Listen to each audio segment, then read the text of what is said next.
everybody. We are here at D.B.K Casefiles. I've got Byron, I've got Michael. We are in Seaside. Hopefully everybody's having a good day today. We're talking about the bridge tender. We all got a chance to look at that last night. What did you guys think about the place?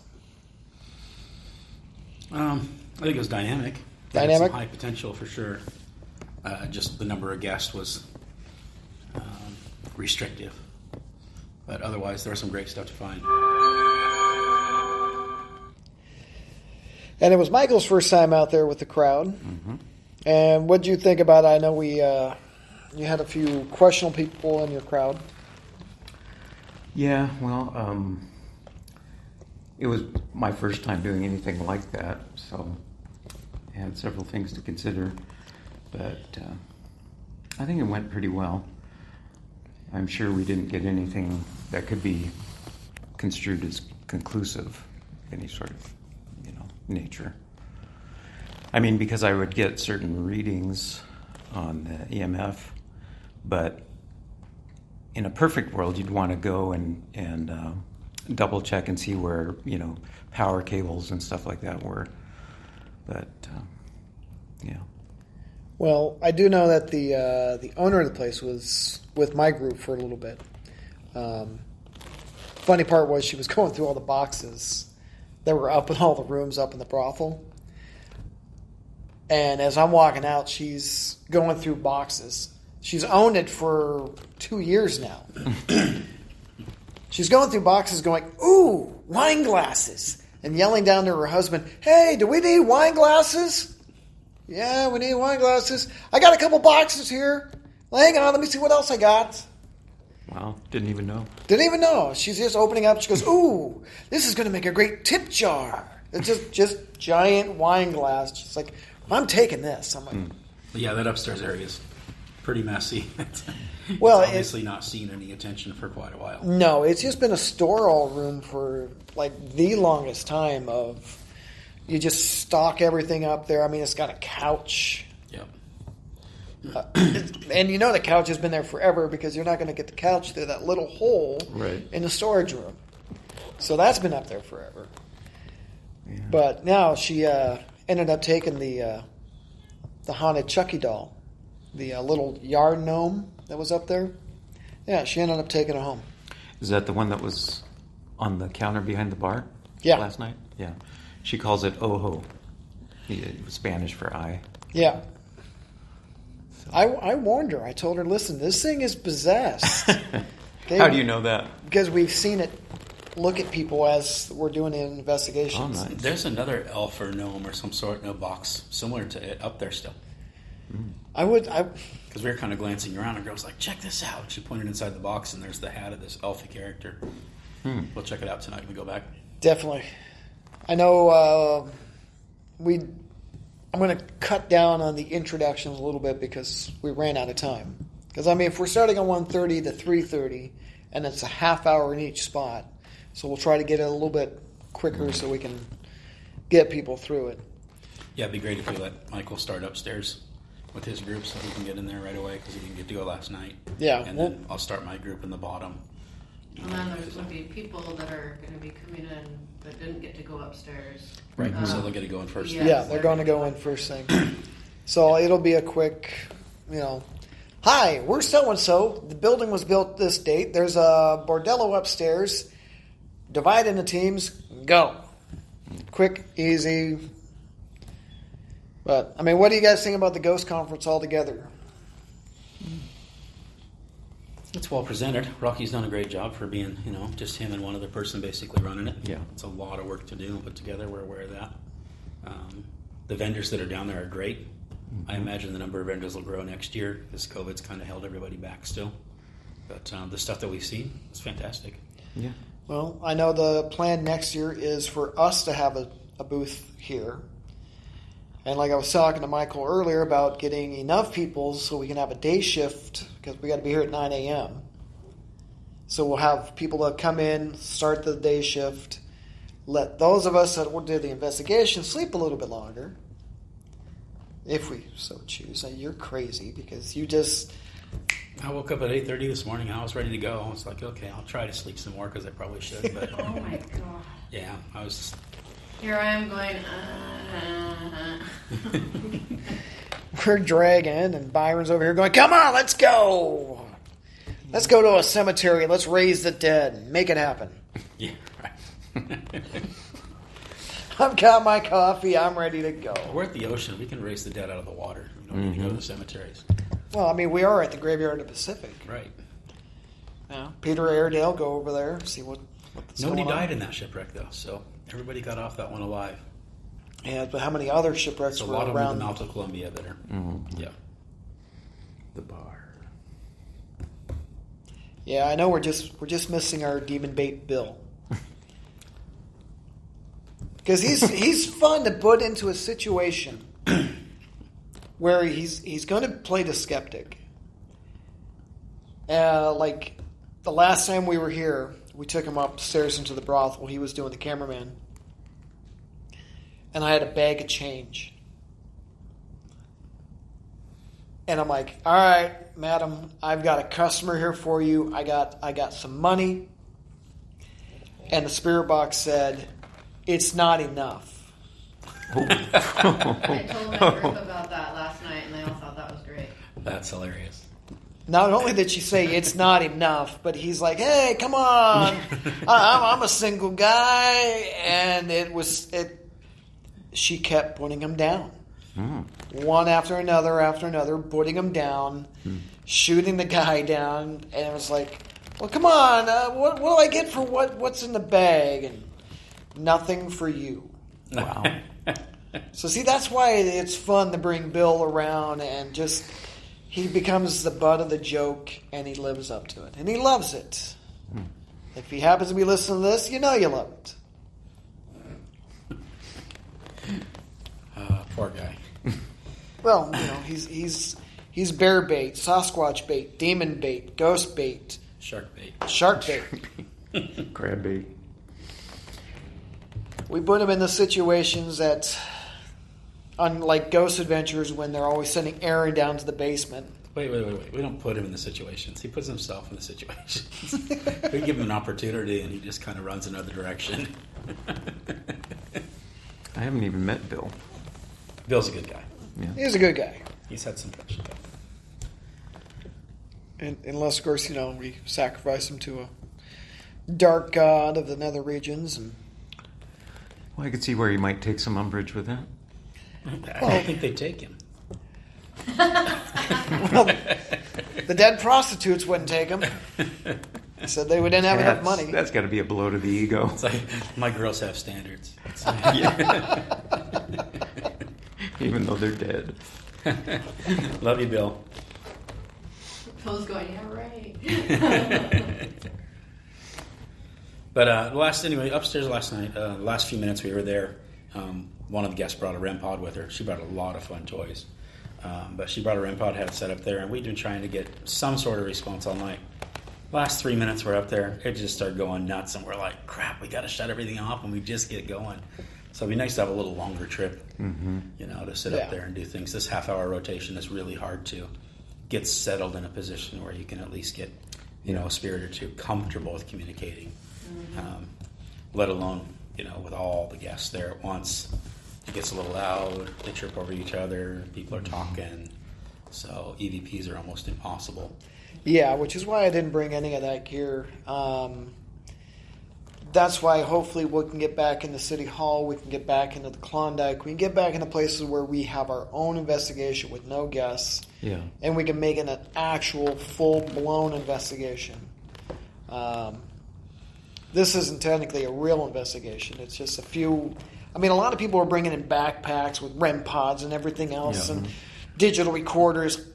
We've got 3 items apiece, and we're going with it. It's Spirit, move the little kitty ball so it lights up. Okay, all right. And there's a K2. Which pisses me off that you guys got something at the very last minute.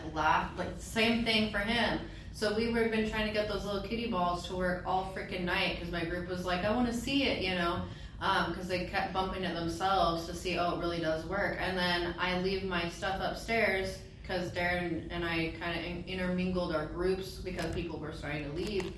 And upstairs, it started like the little kitty balls started rolling and doing stuff and lighting up.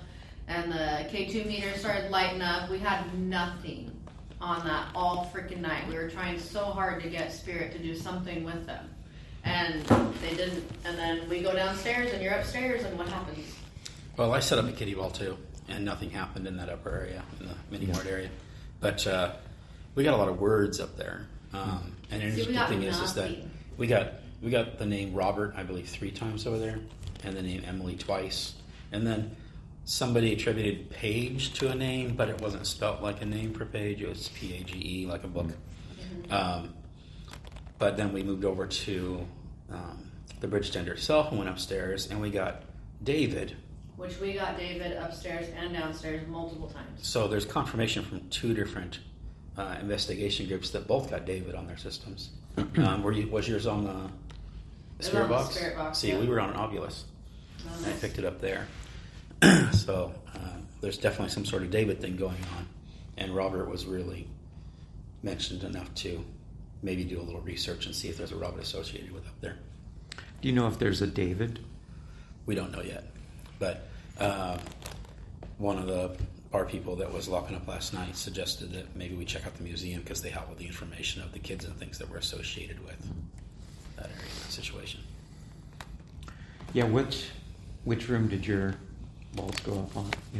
Upstairs in the old Seaside Salts, so the mini mart. Yeah, upstairs in the mini mart. So after we were in the mini mart and we went upstairs, I was one of the first people to actually make it upstairs. And I could feel a shift. There was something there. But then as my group came up and were loud and raucous and stuff, it went away. And we got nothing.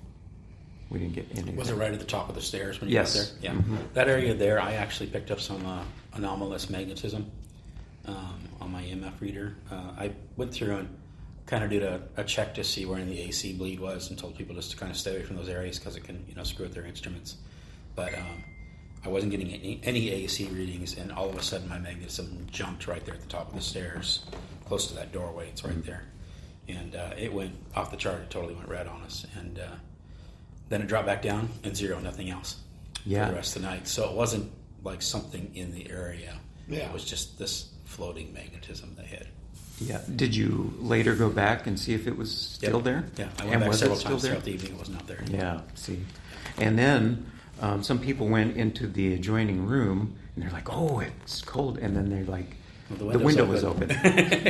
So that's another thing, too, is you can't go in with these expectations of finding stuff. You have to be sort of detached and just take the information as it comes and don't read into anything, which... Right. Honestly, when I do it, I'm like, I go through and go, I don't have any expectations. Right. I actually get opposite. I expect to have things happen with an explanation. Right. And so that's why I read the AC first off, make sure that there's nothing that's going to really jump on our equipment and stuff, and then we get people settled in an area that is away from those things that can trigger their equipment. And when we were in the bridge tender, like even yesterday when we went in the afternoon just to kind of look at stuff, I had kind of a sense of the one table that runs perpendicular to the other table that's aligned with the bar. So like the one that's closest to the bathrooms. Mm-hmm. For some reason, I was kind of fixated on that table. And then when we went back, got in there for the investigation, I spent a lot of time around there. I set one of the little balls there and wanted so hard for it to get moved, and I was asking, and nothing happened there. But on the one side of the table, my EMF detector was spiking, but it wasn't consistent. And so like it would be 2 greens and a yellow. And so then I checked, because they've got a hanging light right over the table. So I checked that, and that was nothing. And I checked the floor, and that was nothing. And then I checked the table, and like from the surface of the table down to where the ball return was, that's where it would spike, and there's shouldn't be any electronics in there, any electricity, because that's all mechanical. But that's where I would get it, and then I went around and came back, and there was nothing. It was just down to 1 green. But then it came back later. And when it came back later, the other lady who was using one of the, I don't know what it is, it's the spirit box that would punch out words. Mm-hmm. And she said she kept getting the name David. She got it at least twice. So there's definitely So that was David simultaneously, but there. And we got a good feeling out of the David, like that he wasn't malicious or mean. He was really excited. He was one of the ones that was really excited to talk with us. yeah, I never felt any malevolence. Now, see, now when we were downstairs, we actually had both pool tables lined up pretty much with sensors, lights and buzzers and everything else. And it started on the end of the pool table, set off an alarm, worked its way across the table, across our table, and went into the bathroom. Oh, wow. Because we had two of the girls in my had those backpacks full of sensors and gear and equipment. And I mean, it was just a big long line of lights. And it just started lighting up on one side, the other side, all the way down to the bathroom. And then my K2 was up by the bathroom. Somebody had placed it over there. So it just walked across the bar into the bathroom. So that was the only time we got the kiddie balls to actually work on our end. Wow. Well, We besides didn't when you went upstairs and Well, that one was were when jealous. when you left everything up on the table. She had left all of her stuff on that table over on the backside of the stairs upstairs.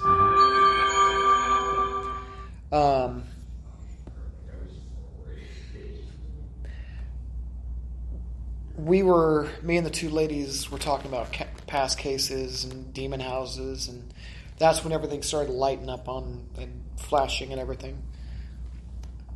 So I think that's kind of what we did, was because we were getting activity here, and then it left to go in the back room and kind of hide out a little bit. Interesting. But, Yeah, I want evidence, but I'm not going to read into anything.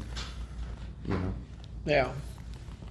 Well, that's the thing, is like we should be approaching it as More clinical. more clinical. Well, and there's other things to look at too. It's one of my guests last night. Whenever she held the K2 meter, it would jump a little. It would flicker between the top green and the yellow. And it didn't matter where she went with it. She was triggering it. And it's something that was in her, because other people would take their K2s or other EMF meters and put it right by where she was at, and they were getting nothing.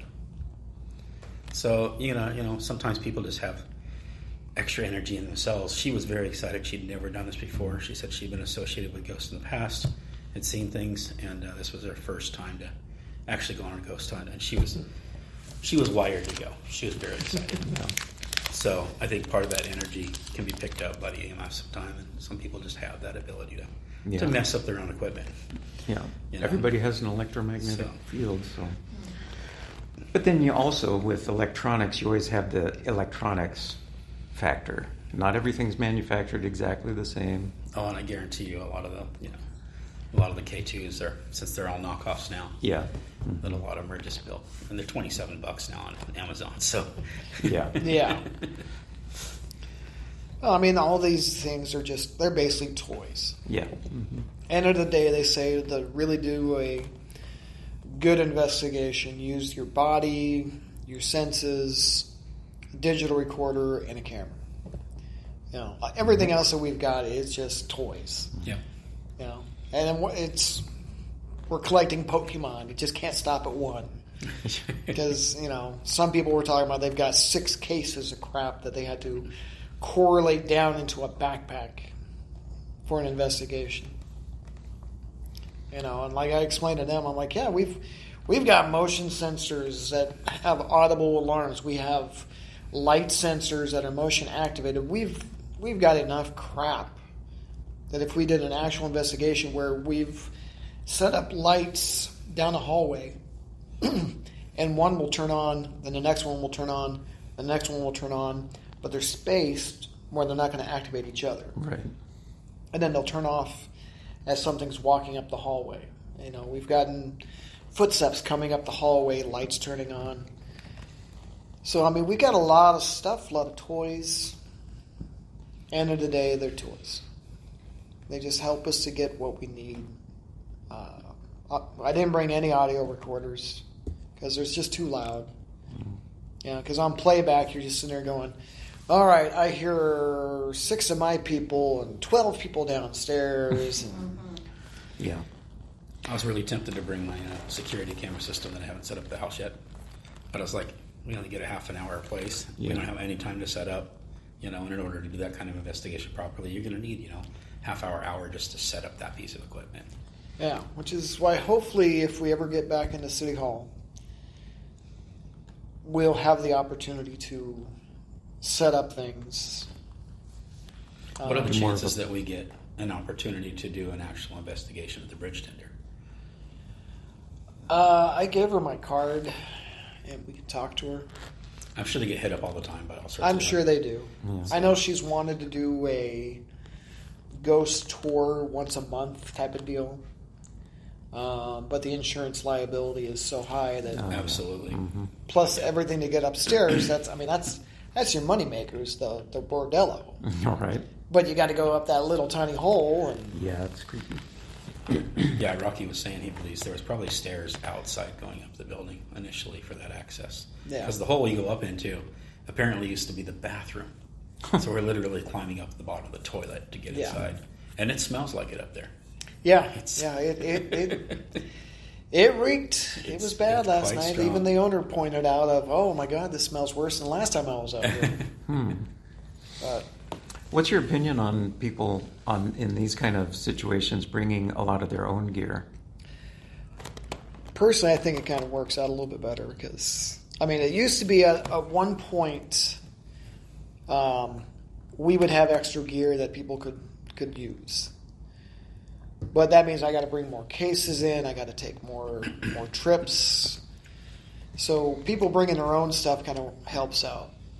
Plus, you got to maintain knowing who has your equipment, where it got sat down at. Since you don't have time to actually set up and do stuff. Yeah. If it disappears, you're on a hunt. Yeah. And everybody's trying to I mean, I've got lock all. up the doors and go home for the night, and you're sitting here looking for a K2 meter that somebody left sitting on a couch somewhere. Yeah. But I think that having all them bring their own equipment takes the investigation side kind of out of your hands, so you don't have to show them so much. Your guests wind up showing your other guests, and they build kind of a better relationship about hunting because they're all new in this facility. They're not professionals, quote. So they're kind of they build an excitement within themselves and just kind of take over the whole deal. And you just step back and make sure they're safe and answer questions as they have it. And if they ask a vague question, maybe you toss in a question that's a little more, appropriate to trying to get a response. Yeah. So, I totally agree. And their equipment was better than what I had last night, so Yeah. good with that. Yeah, my team had REM pods and everything else. Yeah. My team had nothing. Well, she had a little recorder thing that she had. So. but there's something nice about that too.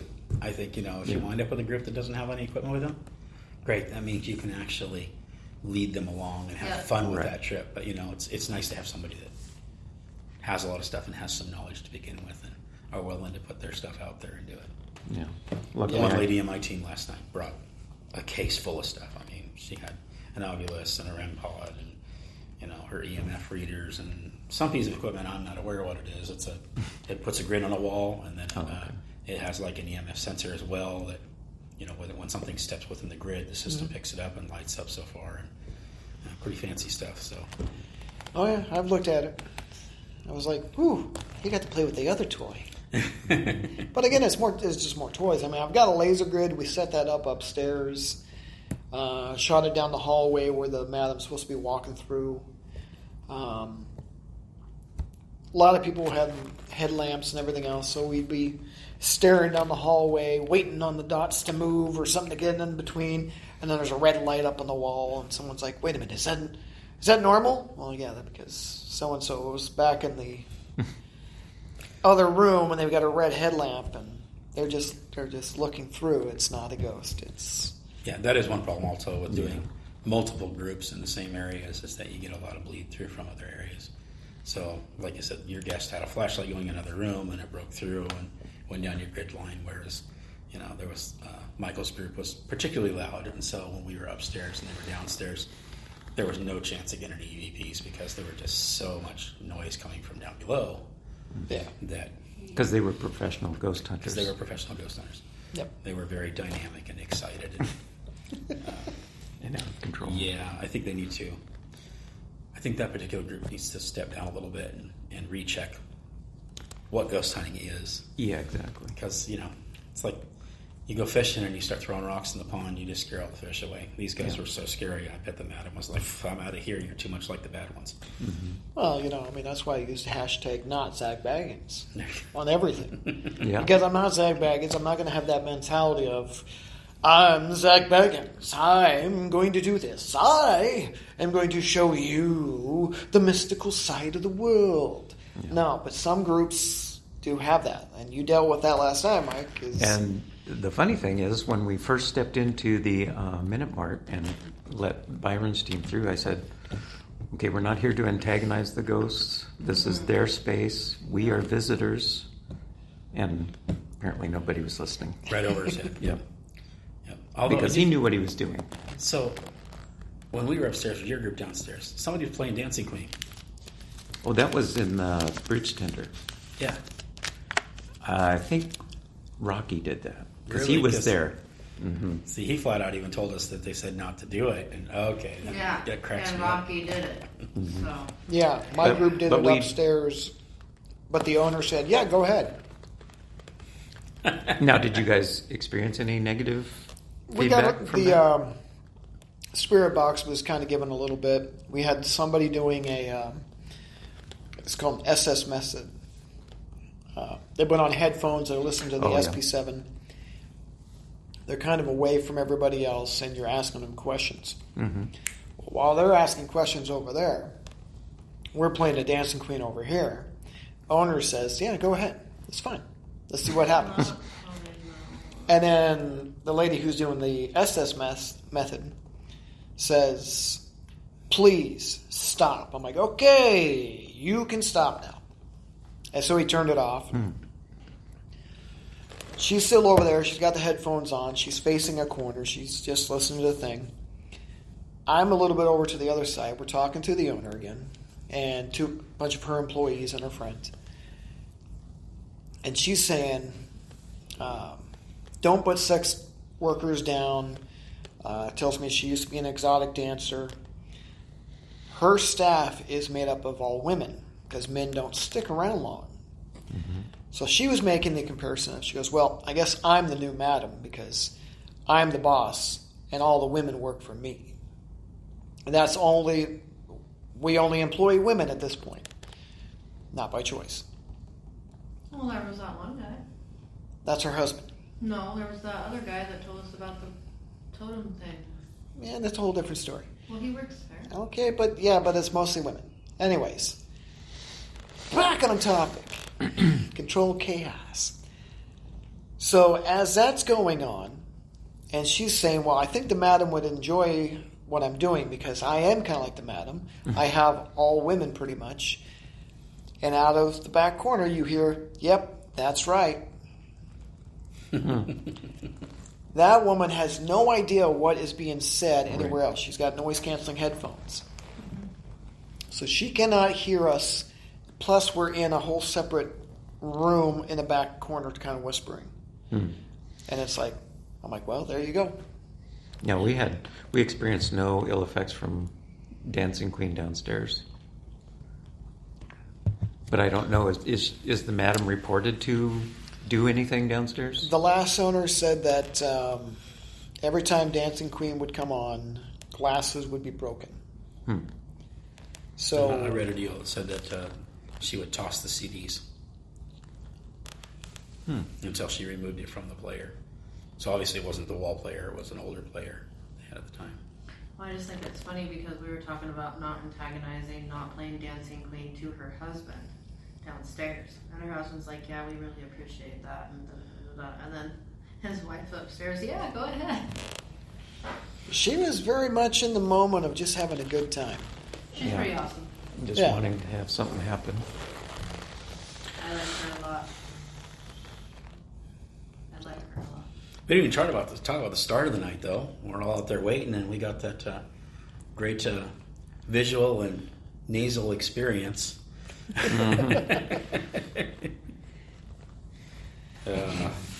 Well, that's what you get outside a bar right. late at night. Oh God, yeah, that. That was awful. That was before the show started. Yep. It's The, like, the pre-show. if this is the beginning of our show, this is going to be interesting. Yeah. The owner was so mad. She was so mad. Yeah. Yeah, so we got one more show tonight. Guess let's call it what it is. It's not really an investigation. It's a show. We're just showing people what it is. It's investigation light. Yeah, very light. Low sugar. Yeah, I mean, we probably should take more pictures tonight of stuff. I took a lot of EVP. I did charge my batteries for my sport camp tonight, so I'll set that in a couple places and let it run. Went through and checked my digital SLR, and maybe I'll bring it up and just flash some photos here and there in the corners and see what comes up. I don't want to carry too much around a freaking digital SLR. It's, a big bulky beast, but Yeah, maybe try like the demon bathroom, maybe the bathrooms in the bridge tender, and then the top of the stairs too with your SLR. Just to see. yeah, that doorway would be good. I think to do something there. The demon bathroom kind of cracks me up. Right. We got stuff in there last night. Well, we did too. We got Yeah. quite a bit of stuff, but it was all, because when we went down there, it was all really comfortable for everybody. The communication that seemed to be going on was pretty neutral.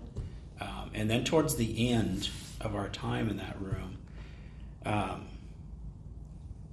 all the systems stopped responding. Nothing. It's like something left. Mm. And when it left, several of the guests all of a sudden started feeling like, ew, I'm very uncomfortable. I don't like the way I feel right now.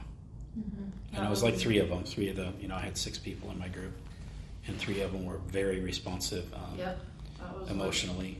One lady in my group felt nauseous and she felt like she was going to pass out, and she was like, I gotta get out of here.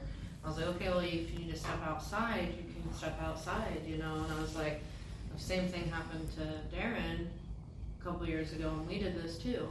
And she's an empath, so she felt it way more. I bet you those 3 people that felt it are empaths in some way. So, yeah. But why would the absence of something cause that feeling? I don't know. That was the weird thing. Is Yeah, that as that soon is as that weird. communication shut off and all the equipment stopped picking anything up, they started feeling the effects of it. Maybe they swept through, or as it stopped, and then they were leaving, and when they left, it affected them. Yeah, but during the communication portion, there was no uncomfortable feelings, and we had one person actually sitting in the bathroom, Yeah. and one sitting on the stairs right there by it, and they were all fine and comfortable until the stuff shut off, and then all of a sudden there was Weird. Maybe there was a pleasant entity there, Well, and that's the that question. was scared off by something else coming in. good possibility. But possibilities because are all it we was got till we all- got evidence. It was all crazy. I mean, we were told, because I pointed my flashlight to the area where we saw the demonic figure last time on the wall, and I was circling it with the light, and I was saying, were you the one that did this? Do you remember doing this? And then we got clear as day on the spirit box. I think it's clear, or it's pretty clear is what it was. And then that freaked all my group out. So, and then it was, all right, then Catherine, the empath, she felt sick, and she was like, I gotta get out, I gotta sit down, and I was like, are you making her sick? And then it hissed and growled kind of a yes, and then it said her name really forcefully, And then she's like, okay, you know. Yeah, saying one of your guest names, that's kind of a definite, Yeah. what the hell. But she had done the investigation 3 years before, so this was her second time coming in. So, and she got recognized at the Bridge Tender and at the mini bar by name, by spirit. So, they remembered her. So speaking of that bathroom too, I found it interesting as I took my EMF reader, which is, it measures the AC line and then it measures the magnetism line, so it's not a typical K2 type thing. And I went in the bathroom and, you go around and you hit the outlets and things like that and you get a little bit of reading, but it was really weird. If I pointed it towards the toilet, both numbers went off the chart. The toilet. Pick it up and get away from the toilet, numbers dropped immediately, but the toilet seemed to be hot. So I don't know what's been happening in that toilet. But right above the toilet is where we got the demon image. Yeah, but you got to question what kind of demon is this that he's going to hang out on the pot? I mean, I'm not necessarily even sure it's a demon. I think it's something, because I really do think it's something that's just negative, not necessarily demonic, that is messing with people. Honestly. Well, and then you wonder if it's residual, except that we seem to have responses. Yeah, to I don't think it's residual. So, is there a combination though? Is there a residual thing and Could be an intelligent thing going on there? It's hard to say. Again, that's another place where we'd have to do an actual investigation. Right. Not an investigation light. And it's really hard in that area because you can't turn the coolers off at night, Yeah. to do that. And so the whole cooler wall and then the whole main wall where you walk in to go upstairs, it's just hot with AC. Yeah. It's super hot with AC, and there's a lot of bleed in there. So it's probably not grounded properly, and there's so much power going through it. It's just throwing all sorts of stuff out. I wouldn't want to work there for a long time right in that area, but I don't know about the negative effects the electrical can get you.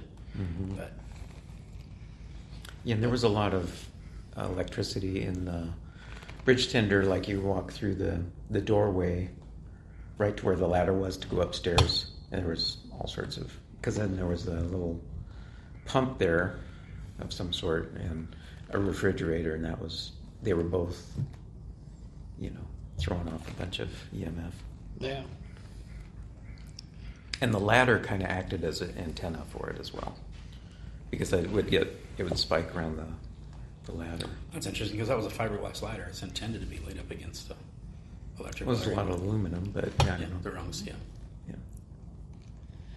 Well, so now, bottom line, we had a good time. And we want to thank everyone for tuning in. And we'll come back with some more Controlled Chaos at a later date. See ya. Here we go.